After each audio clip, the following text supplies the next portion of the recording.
folk of Alexander, and some of Hercules, of Hector and Lysander, and such great names as these. But of all...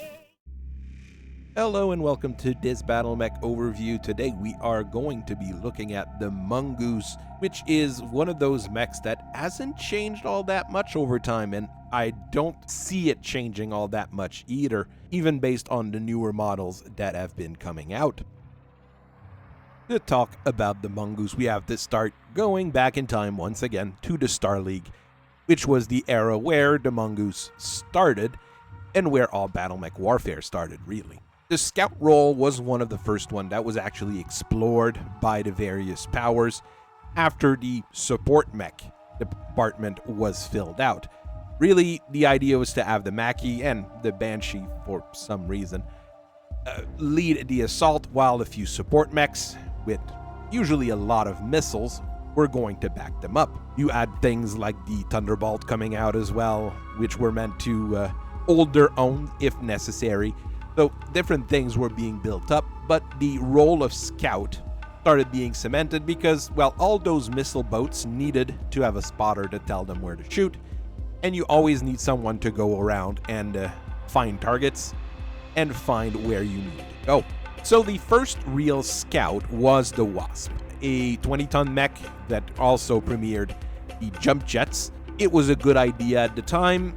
It did the trick, and it still does the trick now, with a decent top speed and maneuverability thanks to those jump jets. Of course, the firepower was rather limited, and in terms of armor, well, if you were looking at the original Wasp, the WSP-1, it was so pathetic that being hit by just about any weapon on the field could take off an arm. What really changed the scout role was the introduction of the Locust in 2499, and that was your true first dedicated scout with ground speed. It wasn't meant to jump, it wasn't meant to be mobile that way, it was just meant to go in and out. Of course, the Star League Defense Force being what it is, and being the military institution that it was, they wanted something a little bit better than those Wasps and Locusts to do the scouting. It was Deepland Mech Yards and their factory in Sawa that got the contract and released the original Mongoose, the Mongoose 66, in 2660.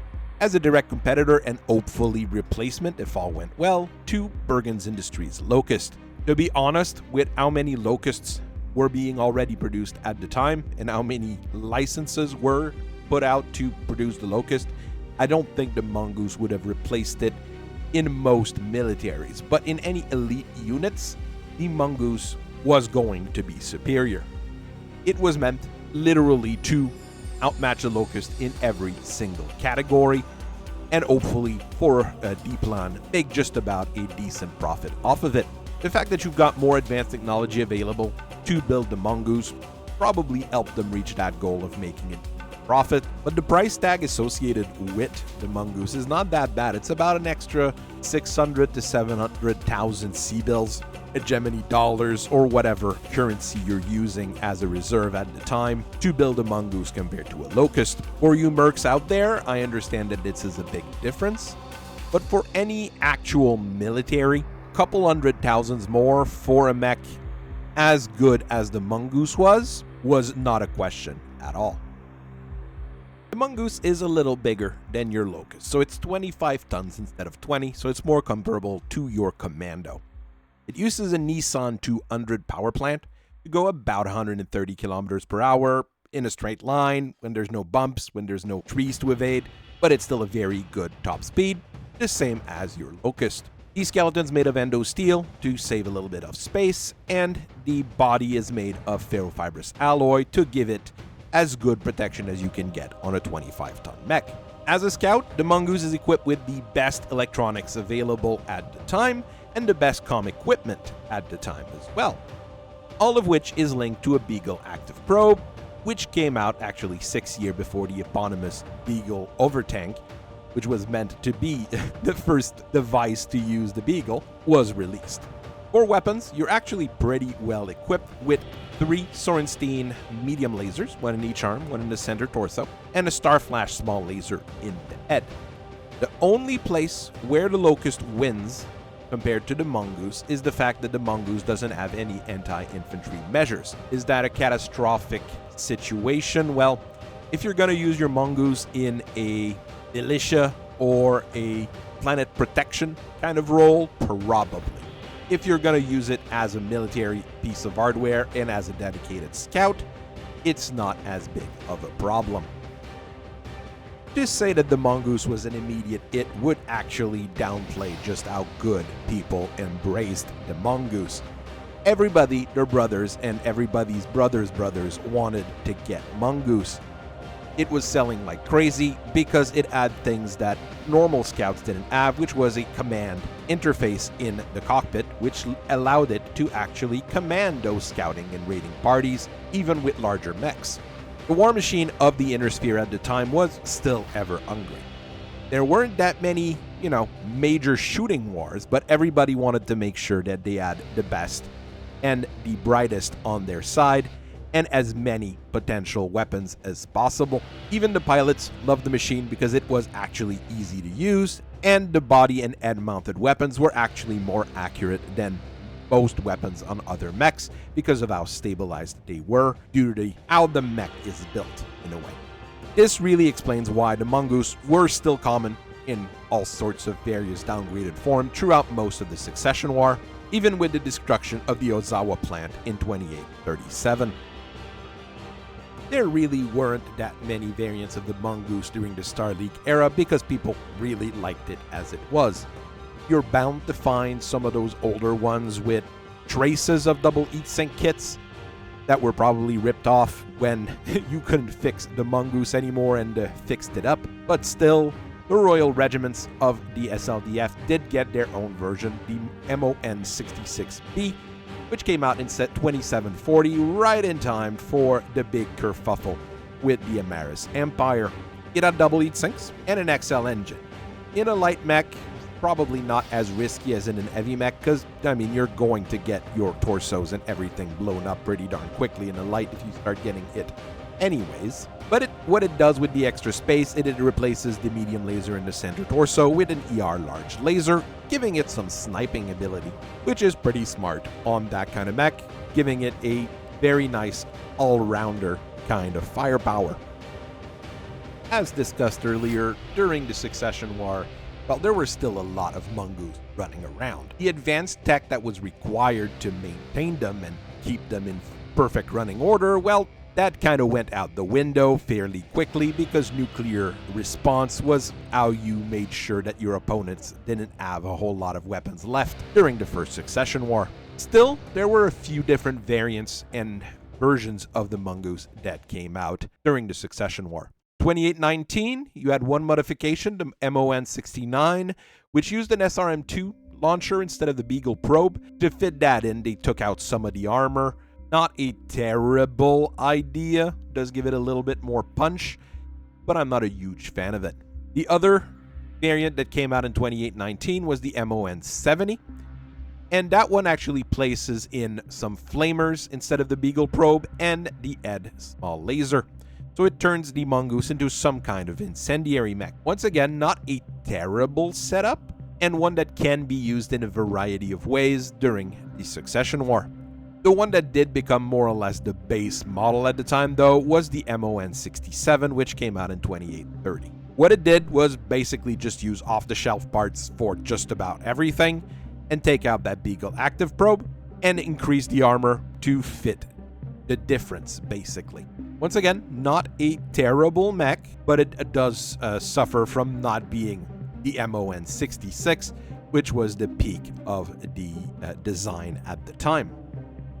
For most mechs, when the technology became available again in the mid of the 31st century, people came out with new variants, new propositions to try to build it differently, etc. For the Mongoose, what happened? Well, the 66 production line restarted, and people started buying the Mongoose 66 again. Of course, every once in a while, I do see some weird 66B models show up with very weird serial numbers that appear to be far too high, but let's leave that aside.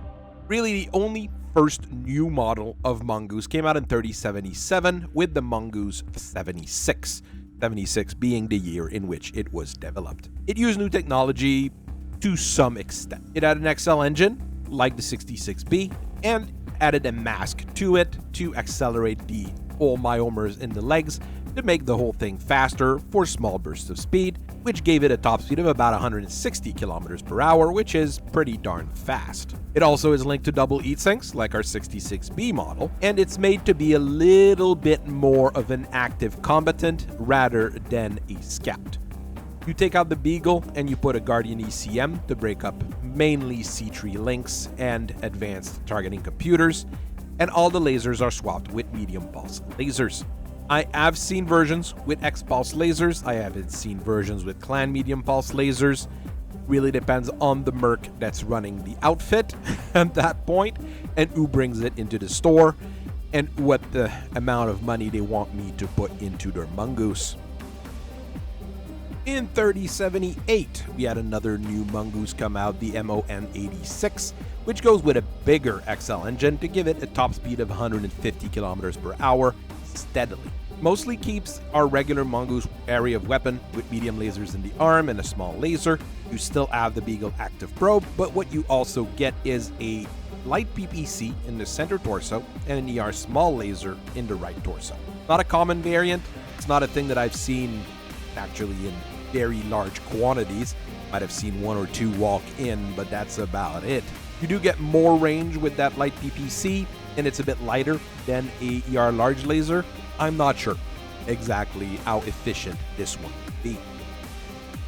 The most recent Mongoose to come out of factory is the MON96, and I have to say it's basically just more of a good thing from the Mongoose. You use an XL engine still, like all of those variant that we've been talking about, but this one is linked to a supercharger rather than a mask to give it still a top speed of about 160 kilometers per hour. All your lasers are upgraded to ER models, so 3 ER medium lasers and 1 ER small laser, and the Beagle probe is actually replaced with a slightly more powerful Bloodhound probe.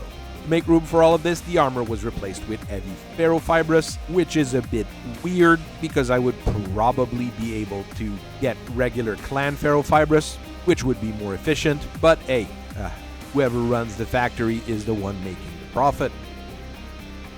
As time went on, well, Comstar was one of the biggest purchasers of the Mongoose, and they needed replacements for them because they kept losing them, and they had lost control of Terra to the word of Blake. So they decided to go and design new mechs to do the same thing. And I have to say, one of it was successful, but not in the way they wanted it to, and the other one was terrible. So we'll start with the one that was actually decent, which was the Beowolf, which I think is actually a pretty magnificent machine. You get your command suite like in the Mongoose. You do get the Beagle probe, which is great. What you get though is a 45-ton Raider skirmisher. I can't say this is really a scout, even though it can do the job, because yeah, it goes 95 kilometers per hour up to about 130 with its mask on. It can also jump 180 meters. It does all sorts of things, but it doesn't do the things the Mongoose does. It does the things the Phoenix Hawk does. It's basically a glorified Phoenix Hawk with a Beagle probe in the end. You have a tag to direct artillery missiles, which is pretty darn useful, and a large pulse laser as your main weapon and 2 ER medium lasers for backup. Like I said, it was meant to replace the Mongoose, but really, it's a Phoenix Hawk with a new coat of paint. As the Jihad eat it up, well, they tried a second attempt to make a newer Mongoose with the Mongoose II. At 40 tons, this is basically the Cicada to the Locust. It uses a massive engine, a Pitman 320XL, with a mask, so you can get speeds of up to 170 kilometers per hour. That's pretty good, but it's also freakishly expensive. You have more armor than on a Mongoose, but it's still basically a scout mech. You get a Guardian ECM, a Beagle active probe, a C3i computer that you can't really use anymore and that the regular Comstar people didn't really use. And as far as weapons, well, you have an ER large laser. And when you look at the marketing plans for this thing, they were trying to market this as a hunter-killer. When you only have 1 ER large laser, you're not going to be hunting and killing much stuff, especially when you're that fast. Just put more medium lasers on, it'll probably be more efficient. It was also about 4 times the price of a stock Mongoose. So basically, just get 4 regular Mongoose. It'll do a better job. Through data specs and sheets we've gotten from Clan Smoke Jaguars, just don't ask too many questions on how we got them. We know of the Mongoose II, which was built by the absorbed Clan Mongoose. Clan Mongoose kind of had a bad reputation and did some nefarious things around clan space, and it kind of caused them to be one of the first clans to no longer exist. What they did though was basically take the Royal Mongoose and just put clan spec gear into it. You've got 2 Series 2B ER medium lasers, a Series 6B ER large laser, and a Series 1B ER small lasers. All those are the very good ER lasers, not the pitiable inner sphere copies. You get between 25 to 30% more damage output out of them. All of those are built by Series 2B and Series. Those are all standard, basically clan ER lasers. You still add an active probe on it, like a regular Mongoose, and you add more double heat sinks as well, which would help compensate for all those ER lasers. This sounds like a fantastic mech. The problem is, it just isn't around. We can refit Royal Mongoose basically to that standard, but it takes a lot of elbow grease. In the end, really, the Mongoose is good. The basic Mongoose is actually really good. Only thing you could really do would probably be to switch those heat sinks to double heat sinks and the lasers to ER models. It would make it a better mech, a little bit more expensive and a little bit harder to maintain, especially for some, but it would just be a big improvement on the base model. Every upgrade of the Mongoose always does the same thing and sticks an XL engine in, because that's about the only place where you could save any weight on the machine. And really, does it need it most of the time? Look at all the variants of the Mongoose we talked about, except maybe that clan Mongoose there. They're a bit more fragile because of that XL engine. They cost a faraminous amount of money compared to the standard model, and the improvement on them is marginal. You're going to be a little bit faster with a supercharger or a mask. You might have a ER large laser instead of a regular medium laser, but you're fast enough to bring those medium lasers to bear anyways. So is there really that big of a reason to upgrade the Mongoose to those newer standards? One thing I did hear about, I've only seen rumors of it, was that their Mongoose was designed as well for the Gunslinger program of the Star League to be equipped with some form of stealth technology. Not sure if it was comparable to Liao's stealth armor or if it was something different. I just don't have the details on that particular machine, but I do think it would be one thing that would be cool as hell just to see it and be able to play with it. So I thank you very much for listening to me for so long. I hope you guys have a very nice rest of your day, and I will see you guys later. Bye-bye.